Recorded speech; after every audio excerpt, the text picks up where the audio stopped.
Support for the Abortion Diary comes from listeners like you. This diary entry was made possible by the generous financial support from Karen Thurston.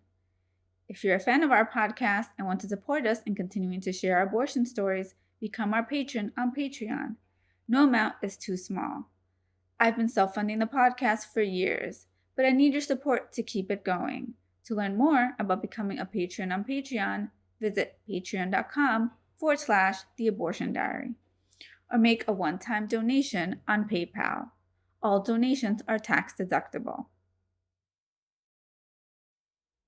Abortion happens every day. Millions of people around the world will have an abortion each year. But the majority of those people will never talk about their abortion experiences. What if millions of people broke their silence and told the truth about their lives and their choices? This is Melissa Madera in Santo Domingo, República Dominicana, and you're listening to the Abortion Diary podcast. These are the stories we share.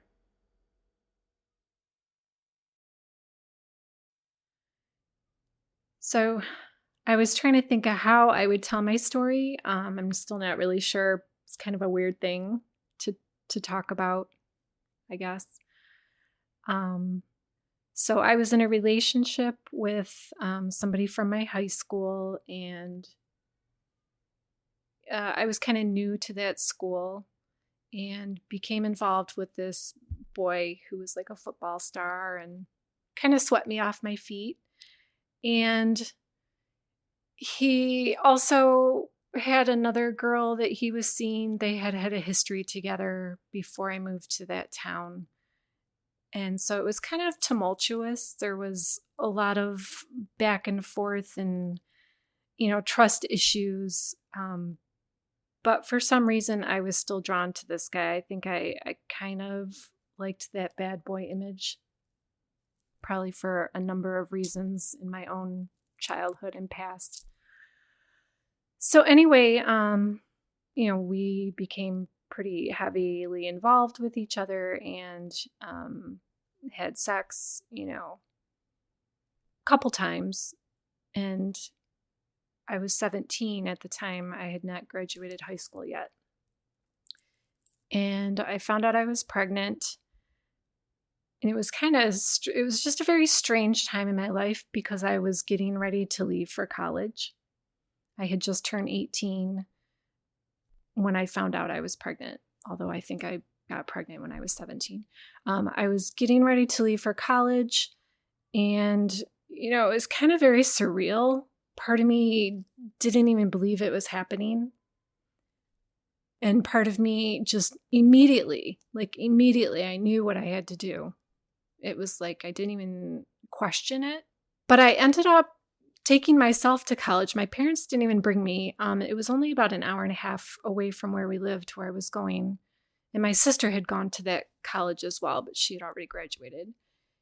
And I remember packing my car and leaving for college and just having this very profound sense of emptiness. Probably mostly because my parents weren't taking me. I was kind of on my own in a lot of ways. So I got to college, moved into the dorm, met my suite mates, met my roommate, and, was starting classes, went to orientation. So it was almost like I was still living two lives, my life back in this small hometown, and now my life at school. And it was about a week after school started. My boyfriend, he had enlisted in the Army, and he was leaving. So he came down to my dorm and stayed the night. And the next day I drove him to Detroit to enlist. And it was kind of a relief in some ways that he was leaving.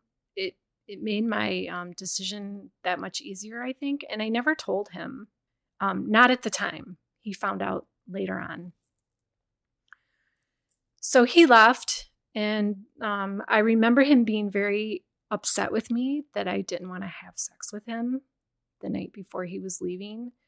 And I don't know what excuse I made, but to me, it was just like, all those feelings coming back, and it was the last thing that I wanted to do.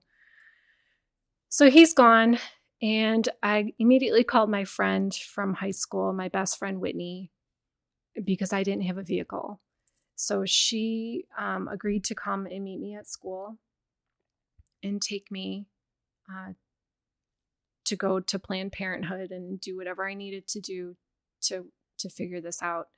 So she came down and stayed with me for a couple days, and she actually was the one who drove me for the procedure, brought me back, and stayed with me for a day or so just to make sure I was okay. So it was very strange because I guess I can talk a little bit about the procedure itself. It's kind of vague and cloudy. I don't remember a lot of it. I do remember it being very cold in there and feeling a little bit nervous, not really knowing what to expect, although they do kind of go over it with you when you come in and talk with them. But I do remember that they gave me some type of shot. And looking back on it now, it was basically like adrenaline, and it made my heart race. And I remember feeling that was really weird. And then they did the procedure, and it was very uncomfortable. But even while it was happening, I didn't really think about it in terms of a baby. It was this thing that I knew was growing inside me and had the potential to become, a living, walking, talking human being. But at the time, I believe I was about 10 or 11 weeks pregnant when I had my abortion. So at that time, I didn't think of it as a baby. I didn't feel any love towards that. I just wanted to take care of things so that I could move on with my life. And even during the procedure, I don't think I cried at all. I don't think I cried afterwards. I don't think I've ever really cried about the procedure or never had any regrets about doing it. I still believe to this day that it was the best decision for all concerned. So the strange thing was that I got back to college, had to immediately jump right back into college life. And my sister called me 2 days after I had my abortion, and I was living in the dorm. She had an apartment not too far away, and she called just to say hi. And then she says to me, I just want you to know that I'm going to have a procedure done tomorrow. I'm going to have an abortion. And I said, well, that's great, because I just had one 2 days ago. It was very strange. And, I can laugh about it now because it is kind of funny. Reflecting back on it, though, after that happened, she did tell my mom about it. And I did not at the time, not until, a little while later. I was talking on the phone with my mother, and she said, oh, it all makes sense now. You girls were just so incredibly bitchy on our vacation that we took because my brother got married in Texas. And so we were going down to go on this beautiful boat for this wedding out on Lake Travis in Austin, Texas. And my mom said my sister and I were both so rude and miserable that whole week that she just couldn't wait to get us, away from her again. Well, come to find out, we were both pregnant, and neither one of us wanted to be. Yeah, it's funny how things work in real life. You don't plan it so much like that. It just, sometimes it's in the cards, I guess.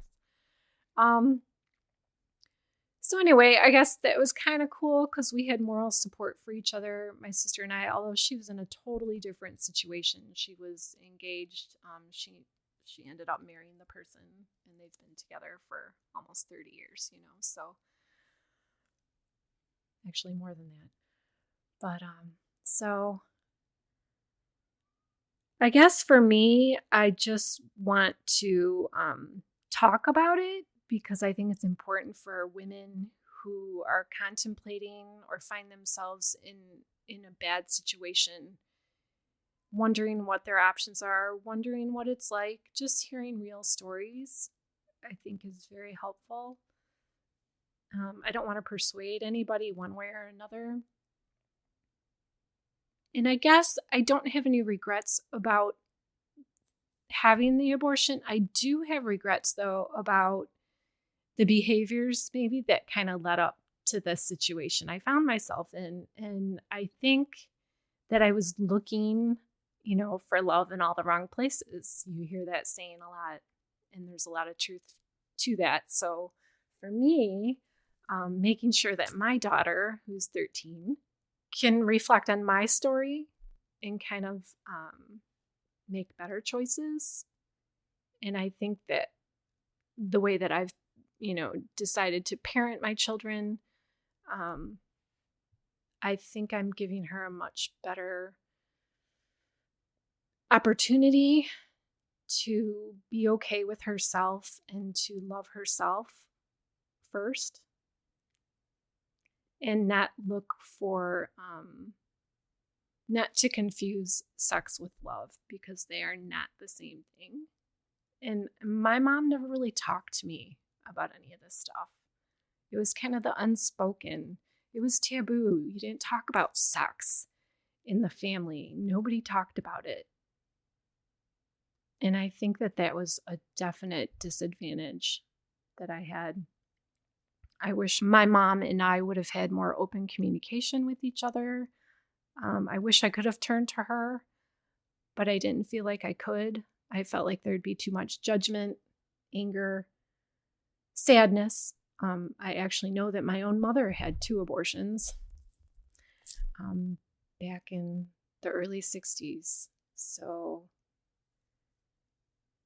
it's just very interesting. But even though I knew that about her, I still didn't feel like I could go to her. It's very interesting. So I hope that my daughter can continue to come to me, about boys and sex and difficult situations that she might find herself in. And that's the main reason I want to tell my story. Maybe it will help other young girls. And that's it. Thank you. So you talked about why you didn't want to tell your mother, even though you knew that she had had abortions. So she would probably have been judgmental about it, but you weren't sure. Is that what? I don't think she would have judged me necessarily about. It's weird. She was a very judgmental person. So I think I did fear that in a lot of ways. And I didn't trust her at that point in my life. There was a lot of alcoholism in my family and really bad communication and a lot of anger. It was a very tumultuous time in my home. And I just didn't feel like I had that camaraderie with my mom. I was trying to separate and part ways with her any way that I could at that point in my life. I was very rebellious. I was. So you talked about why you didn't tell your mother, and there were various reasons for that. But why didn't you tell your father or your siblings?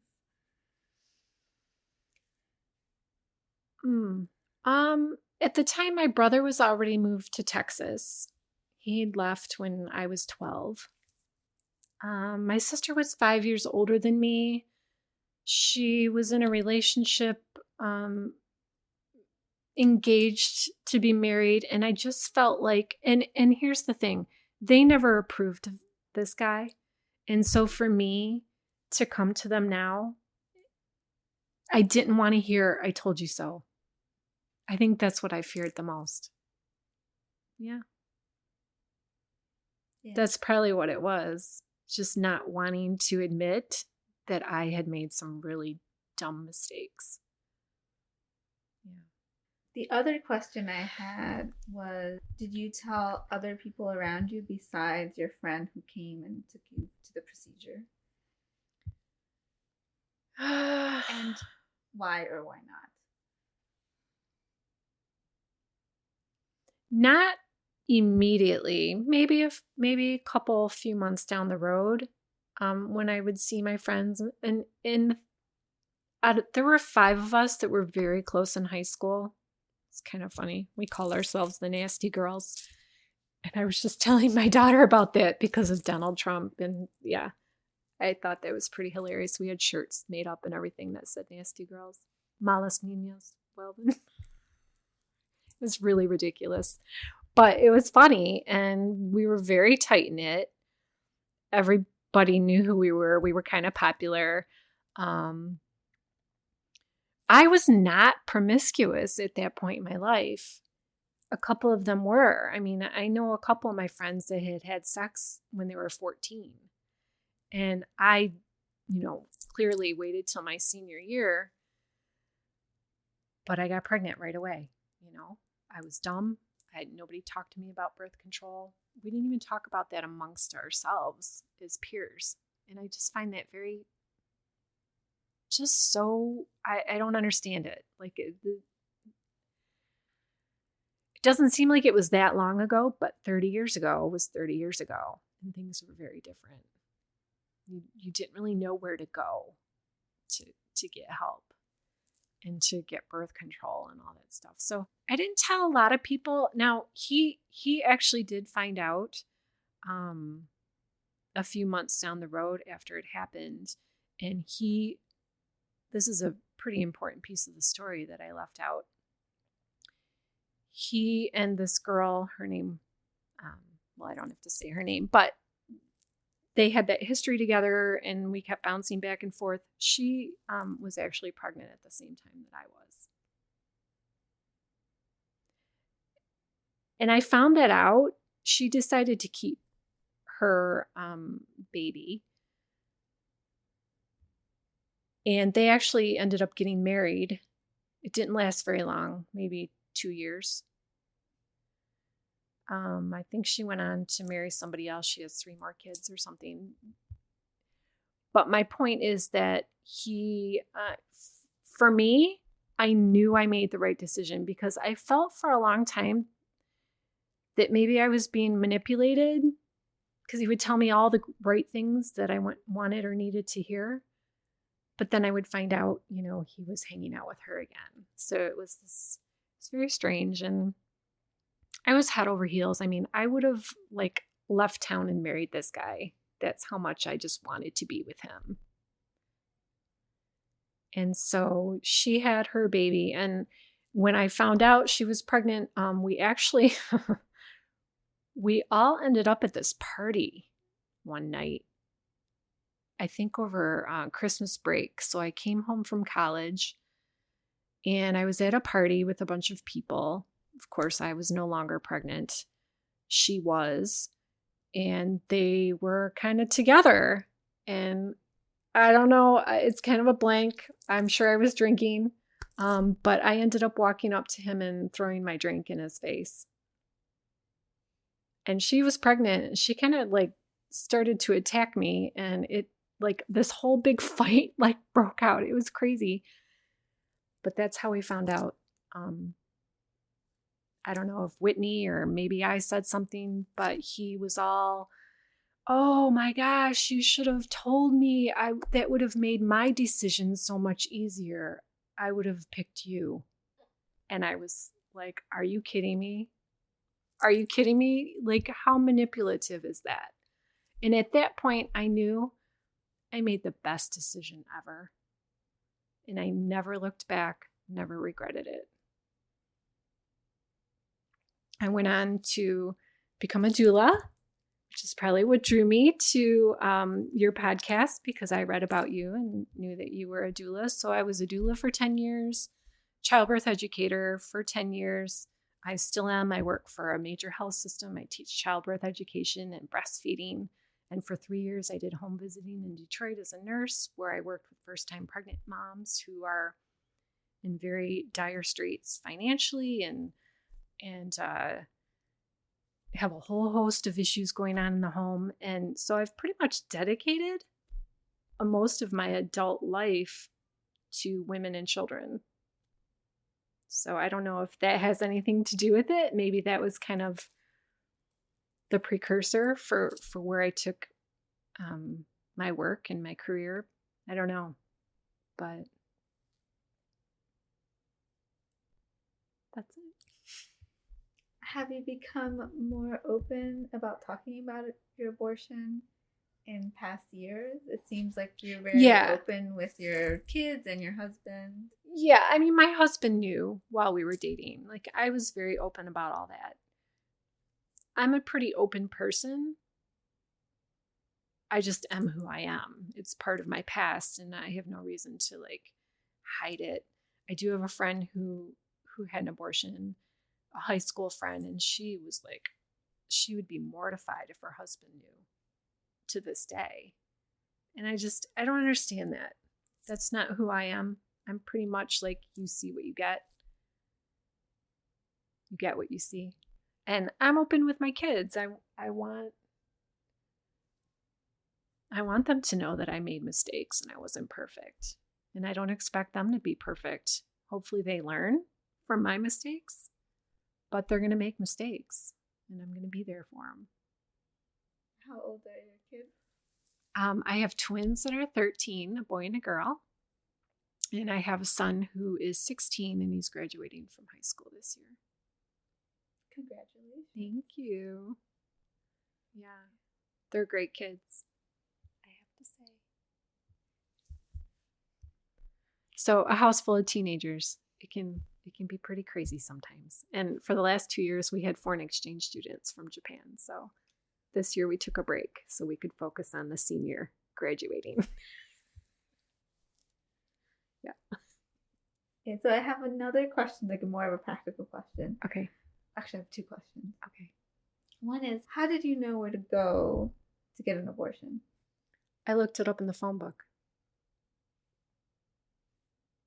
I looked up abortion services. I think I looked up women's health care, maybe Planned Parenthood, because I think somewhere in the back of my head I had heard that in the past. And I just looked the closest one up and made a phone call, and you have to go in and talk with them.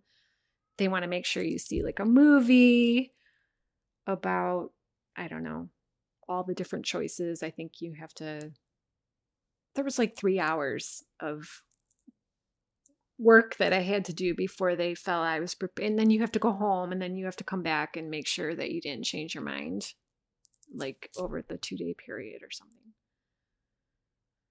Nothing was changing my mind. Yeah. And my other question is, how much did the abortion cost and how did you pay for it? Yes. That was one of my big things. I was very worried. I think it was about $250. And I had some money saved. And I think Whitney may have even lent me, maybe I was short $50 and she helped me out. But I worked all through high school, so I had some money saved to go to college with, and that's what I used. And I worked while I was at college, so I had a steady stream of income. It wasn't a lot, but it was something. Yeah. And you talked about this a little bit, but I'll ask again. Why do you want to share your story? I want to share my story because I think it's important. I think it's very relevant to what's going on now politically, religiously. I have a fear that the country is moving very in the conservative right direction, and that bothers me for a number of reasons. I want to help other girls who might be in this situation, who just need to hear somebody speak about it. I think speaking about it is very cathartic and helps heal. Maybe not me, but maybe somebody else. I don't really feel like I need healing from that. There were so many other things in my past that I do need healing from. The abortion is not one of them.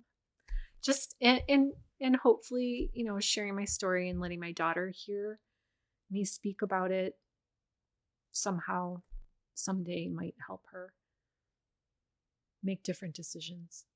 Yeah, so your daughter is sitting right next to you. Yes, she is. That's the first time I've ever had a daughter sit next to her mother while she was sharing her story. Yeah. I wanted her here. To me, it's kind of comforting to have her here. I did share with her my experience, not in detail like today, but we were out at the mall maybe like 3 months ago. And we went and had some like small plates at 10 o'clock at night. It was a school night, but I just felt like we needed that time together. And she's interested in boys. Lots of boys are interested in her. And we've had a few issues with that. And, with social media and the constant connection these teenagers have with each other and with people you may never meet ever. It's very easy, I feel, in particular for girls, to be misled and maybe coerced or intimidated or whatever it is. Don't get me wrong, girls can be kind of aggressive too in that way, but I only have a woman's perspective. And we live in a culture right now that scares me a little bit, where people can rape women and they spend, less than 6 months in jail. I just heard about the guy who was repeatedly raping his 12-year-old daughter and he got 60 days or something. Insane. And so here we are in this society where we're allowing this to happen, but we're worried about aborting an embryo. I don't get it. It's so backwards to me. Like, I want to spend more time worrying about the people who are here, the kids who don't have a voice and are being, hurt on a daily basis. Where's the support for them? Yeah. That's a big one with me. It bothers me when people are very pro-life, but where are they when this child is being raised in the inner city, has horrible school system that they're growing up in? The mom might be working 2 jobs, they're home alone. All these situations that are going on. Where's the support for them? And then we want to take away that support because, well, they're just making bad decisions. No, those kids did not ask to be here. And they need a voice. Did you see a lot of that when you were working as a nurse? Yes. Yeah. I did that for 3 years and I actually stopped doing it because it was such an emotional burden for me. I mean, I miss it, but I would come home to my family and emotionally there was nothing left. Because what I did all day long was drive around inner city Detroit, going into, homes of these young girls who are pregnant for the first time. I had to be everything. I had to be the social worker, the nurse, the best friend, the mom, the sister, the confidant.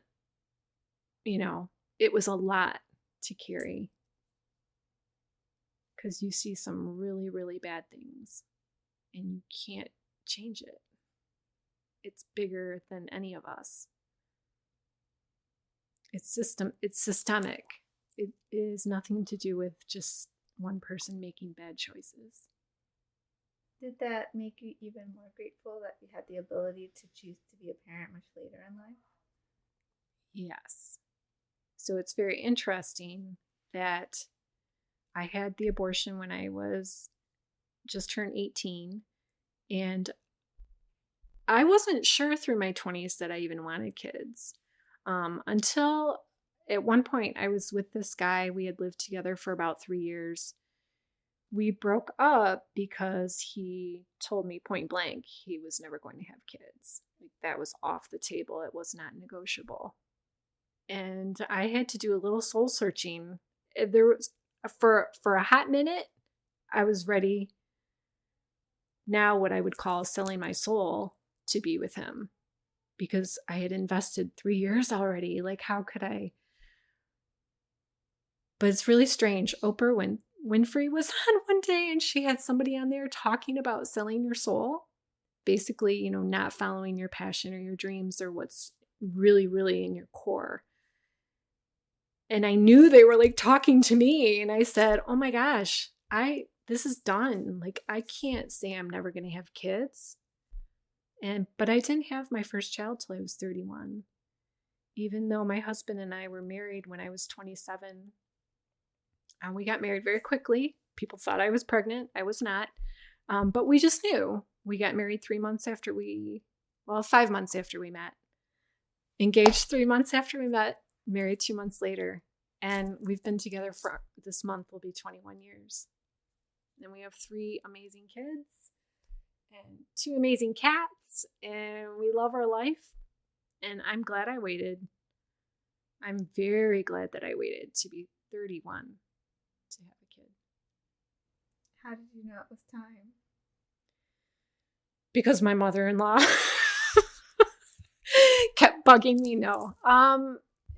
You just kind of, I think when you hit 30, things change. It's almost like you evolve into a different person, at least for me. Maturity level, the party scene, going to the bars. I worked in the restaurant business for 15 years, very fast paced, very party scene. I was just kind of over all that, and I was looking for more in my life, more of a foundation, something to build. We were ready. After 4 years, we were together 4 years before our first child was born. And I got pregnant like immediately. Right away. And then 3 years later, got pregnant immediately again and ended up with twins, which I didn't know. I was 27 weeks pregnant when I found out I was having twins. Because I was planning a home birth, and I was not having ultrasound. I was very holistic and natural when it came to birth. I didn't want to interrupt it in any way, shape, or form. I wanted it just to be what it was. And then we found out it was twins, and I kind of started second guessing my decisions. And John, my husband, said, "Why would we change our plan? You're healthy. We have no reason to believe they're not healthy.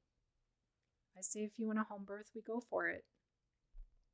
Everyone else in my life was like, "You're crazy. You're putting them in jeopardy, blah, blah, blah." Right? But I did a lot of research. I was already a childbirth educator for many years, maybe like 4 by then. And I think in some ways it was good for me to take control of that. And, I guess I'm a proponent of bodily integrity. And so for me, it meant a lot. It was very important to me that I could have the least intervention style birth with all my kids, but particularly with my twins, because I knew statistically my odds for a C-section were huge, and I was not going to go down that road. So what was that birth experience like? I ended up having an amazing birth experience, I believe. For me, it was like life-changing. They were born in a tub of water. It's very peaceful. Candles, like no intervention at all. Really. I mean, maybe a little with Mia. She was the second baby. She was breech. So there was a few minutes there where we were a little concerned because she wasn't coming down, and we knew she was butt first. So it was a little harrowing there for a minute, but it all worked out perfectly. They were both 8 pounds and completely healthy, and 40 and a half weeks they were born. So it's interesting, in some ways, having the abortion was my claim to my bodily integrity, I believe. And maybe I didn't know it in those terms at 18 or maybe I wasn't even thinking about it that way. It was just something I needed to do. But I think over time, that became even more important to me, I believe. And maybe because of the abortion, it became more important to me that I have that integrity and that say in what's going to happen to my body. Did you also have a home birth with your firstborn, with your son? No, well, it was a birth center. One of the hospitals, local hospitals, had a birth center. It was, at the time, it was its own little entity, like freestanding, they call it. Since then, it's moved into the hospital, although they've kept it pretty similar. But no, I had midwives, though, always. Never had an OB. I had no interest in that paternalism. Yeah. I wanted to call the shots. It was good. I mean, it was my first. I think it was a little harder because it was my first. It was a little longer. My water broke a week before my due date. It's funny. My singleton was born a week early. My twins were born late. Whatever that means. It was good. Clearly, it wasn't ideal because I wanted a water birth and I couldn't. It wasn't allowed in that setting. And that's why I was planning a home water birth with my next pregnancy, which ended up being twins. I did not actually have the twins in our house, so I shouldn't call it a home birth. We needed to make a backup plan because the hospital closest to our house did not have a NICU.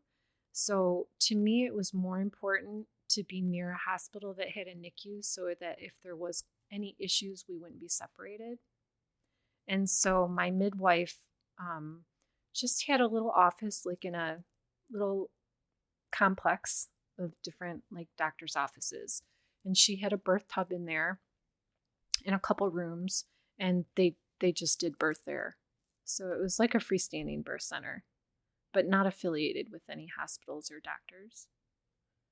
So I chose that because for me, I was more comfortable with that than being somewhere without a NICU within, a quick 5 minutes. As it turned out, they were huge and healthy, and we didn't need that anyway. So, yeah. But it was a surprise to have twins. What did you think when you were first told? Just shocked, I think. I never, ever thought in a million years, it never crossed my mind that I would have twins. No, I never thought that I would. And, we went for the ultrasound because my midwife said you're measuring really large and we just want to make sure everything's okay. So we went to the hospital and they didn't allow John in there at first. They took me in alone. And immediately the nurse knew because within 10 seconds of putting the ultrasound on me, she said, "Oh, you're going to have to excuse me for a minute." She got up and left for 5 minutes, just left me laying there. And then she came back and did this whole thing. And it took 20 minutes. And then she brought John in and she said, "Okay, so I'm going to turn the screen towards you guys. And here's the kidneys and here's the heart and here's the legs and here's the head and here's the other head." And my husband, I looked at him and he looked at me and I think we both went, "Holy shit," or something like that. Put our hands to our heads. And it was a pretty cool moment. Now you have 3 teenagers. Now I have 3 teenagers. Yes. Thank you. How does it feel to share in this format? It's cool. I wasn't sure what to expect. I thought without prompts or just telling the story, I would kind of not know what to say, but it just kind of flows once you start, I think.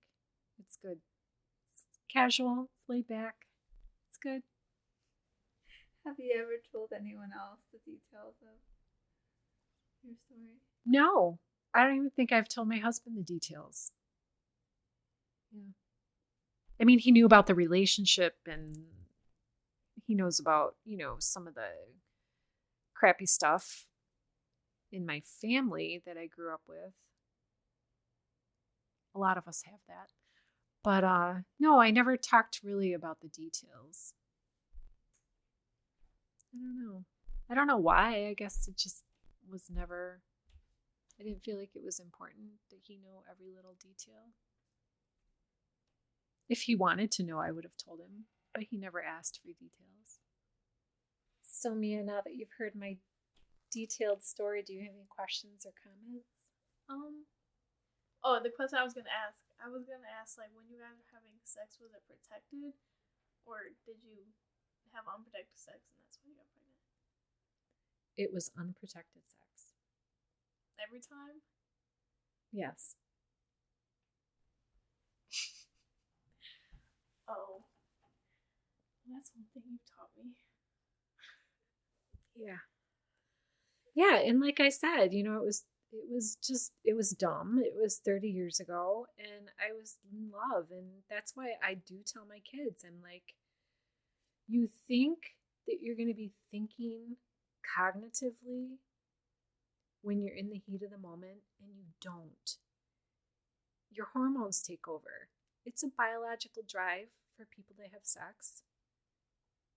And hormones are very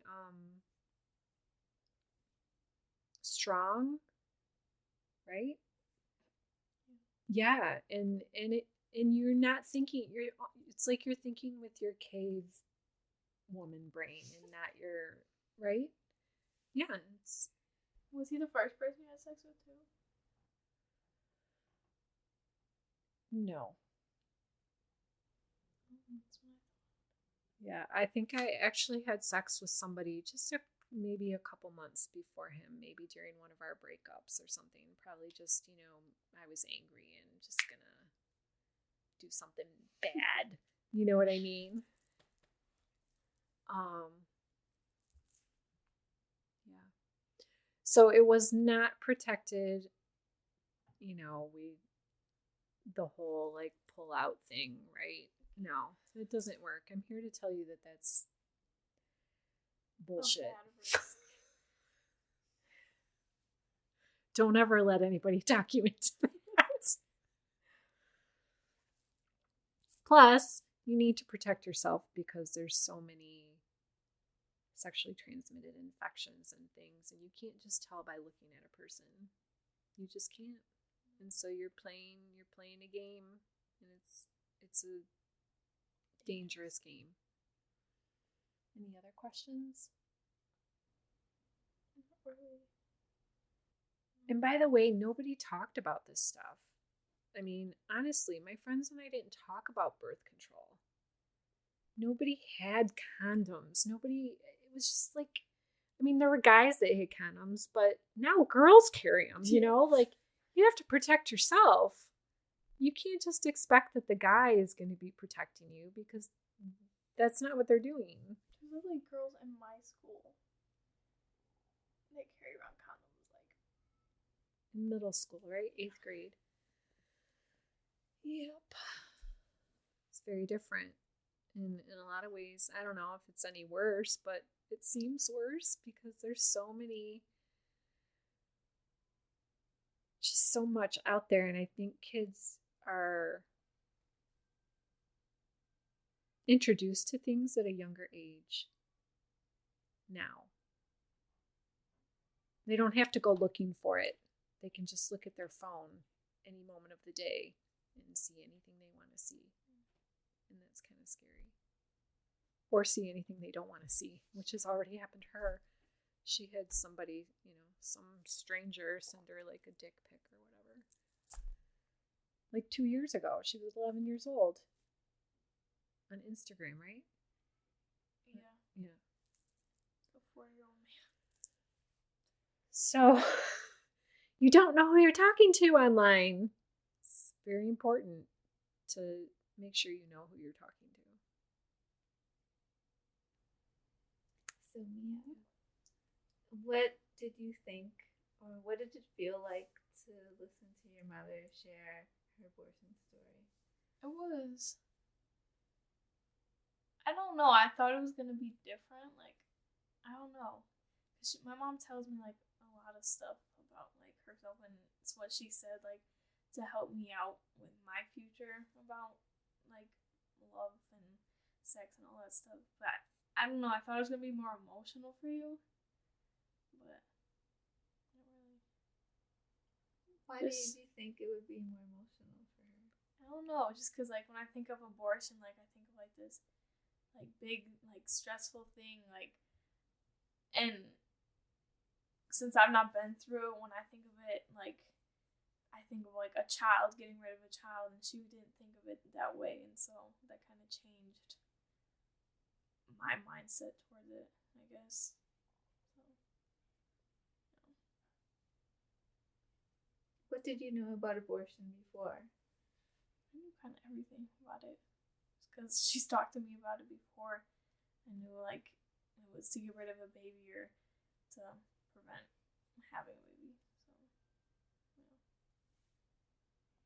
Anything else that you wanted to share or that you had questions about? Did you have any questions for your daughter? Yeah. So I guess, do you think that you and I will be able to continue having open communication? Yes. Yes.